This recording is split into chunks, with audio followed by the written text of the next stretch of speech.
Bom, boa noite pessoal, tudo bem? Gostaria de pedir que se inscrevam no canal se puderem, fazendo favor. E dê um like ou um dislike, vai do gosto da pessoa em si. Bom, vamos dar continuação à leitura de Neuromancer. Vejamos aqui onde que eu parei.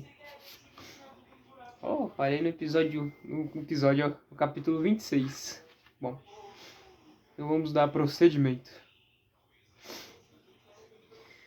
Casey tinha 24 anos.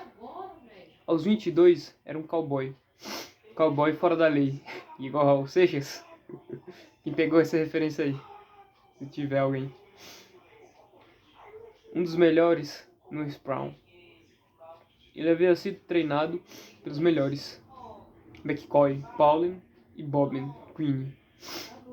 Lendas do negócio.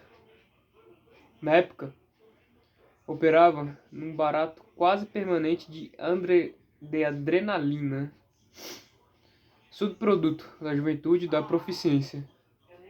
Conectado num deck de ciberespaço. Customizado que projetava sua consciência desincorporada na alucinação consensual que era a Matrix. Ladrão, que trabalhava para outros ladrões, mais ricos.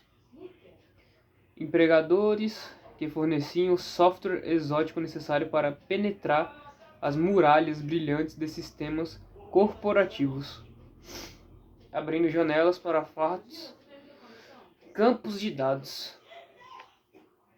Ele havia cometido o erro clássico, aquele que jurou jamais cometer. Roubou de seus empregadores. Guardou uma coisa para si e tentou repassá-la por um receptador em Amsterdã. Até hoje ele não sabia ao certo como havia sido descoberto. Não que isso importasse agora. Na época, achou que fosse morrer. Mas eles apenas sorriam. Claro que estava tudo bem, disseram a ele. Estava tudo bem, ele ficar com a grana. Ele ia precisar. Por quê? Ainda sorrindo? Iam se certificar de que o cowboy nunca mais trabalhasse. Danificaram seu sistema nervoso com micotoxina russa dos tempos da guerra. Amarrado a uma cama de um hotel em Memphis. Seu talento, queimado micron a micron. Alucinou por 30 horas. O estrago foi minucioso, sutil e profundamente eficiente. Para Casey, que vivia até então na exultação sem corpo do cyberespaço, foi a queda. Nos bares que frequentaram no seu tempo de cowboy fodão, a postura da elite envolvia um certo desprezo suave pela carne. O corpo era carne. Casey caiu na prisão da própria carne. Seu saldo total foi rapidamente convertido para neoinês. Uma pilha gorda do velho dinheiro de papel que circulava sem fim pelo circuito fechado dos mercados clandestinos do mundo, como as conchas marinhas dos ilhéus trobriandeses. Era difícil fazer transações comerciais legítimas com dinheiro vivo no Sprawl. No Japão, já era ilegal. No Japão, ele sabia com uma certeza inabalável e absoluta: encontraria sua cura em Shiba, ou numa clínica registrada, ou na terra de sombras da medicina clandestina. Sinônimo de implantes, junções neurais e microbionica. Shiba era um imã para as subculturas tecno-criminosas do Sprawl. Em Shiba, viu seus neoienes desaparecerem numa rodada de 2 meses de exames e consultas. Exames e consultas, portuguesinho meu, hein? Os homens das clínicas clandestinas, sua última esperança, haviam admirado a expertise com que ele fora mutilado. Eleitamente balançaram suas cabeças em negativa. Hoje ele dormia nos caixões mais baratos, os que ficavam perto do porto, embaixo das lâmpadas halógenas de quartzo que iluminavam as docas a noite inteira como vastos palcos. onde você não conseguia ver as luzes de Tóquio, por causa do brilho do céu de televisão. Nem mesmo um longo holograma gigantesco de Fuji Electric Company e a Baía de Tóquio era uma extensão escura onde as gaivotas voavam em círculo sobre ilhotas flutuantes de isopor branco. Eita.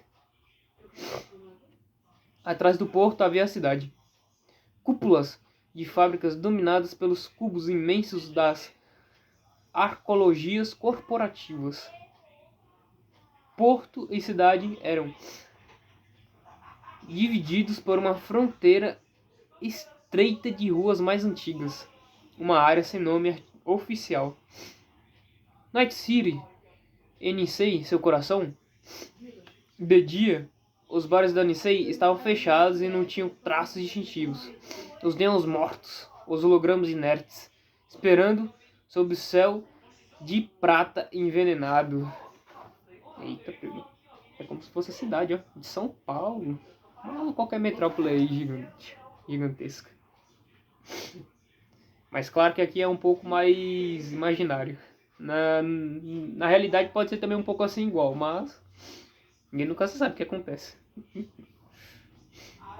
Brincadeiras à parte. Há 2 quarteirões ao oeste do chat, numa casa de chá chamada Jarry de Che, Casey engoliu a primeira pílula da noite com um expresso duplo. Opa, esse cafezinho é bom. Eu digo só o café, tá? Sem a pílula. Era um octógono rosa achatado. Uma espécie potente de Dex brasileira que uma das garotas do Zoner lhe vendera. As paredes do jarre eram inteiras cobertas por espelhos. Cada painel emoldurado em um neon vermelho. No começo, ao se ver sozinho em Shiba, com pouco dinheiro e menos esperança ainda de encontrar uma cura, ele entrara numa espécie de overdrive terminal, conseguindo mais grana, assaltando com uma intensidade fria que parecia pertencer a outra pessoa. No primeiro mês, ele matou 2 homens e uma mulher por quantias. Eita, sangue frio! Que um ano antes teriam parecido ridículas. Nisei o desgastou até que a própria rua ficou parecendo a externalização de um desejo de morte. Um veneno secreto que ele não sabia que levava consigo. Night City era como uma experiência mal sucedida de darwinismo social, projetada por um pesquisador entediado que não tirava o dedo do botão de fast forward. Pare de assaltar e você afunda sem deixar rastro. Mas mova-se um pouco rápido demais e você quebra a frágil tensão de superfície do mercado clandestino. De qualquer uma das duas maneiras, você já era. E não sobra nada não sobra nada seu a não ser uma vaga lembrança na mente de uma figura tipo Hetz. Embora o coração, os pulmões ou os rins possam sobreviver a serviço de algum estranho que tenha neones para apagar os tanques das clínicas, o negócio ali era um constante zumbido subliminar. E a morte e o castigo, aceito por preguiça, descuido, falta de sutileza, a incapacidade de atender às exigências de um intricado protocolo, sozinho numa mesa do Jarre de Che, com o octógono começando a bater, alfinetados de suor brotando nas palmas das suas mãos. Subitamente, consciente de cada pelo arrepiado nos braços e no peito. Keiji sabia que, em algum momento, havia começado a jogar um jogo consigo mesmo. Um jogo muito antigo que não tinha nome. Uma espécie de paciência final.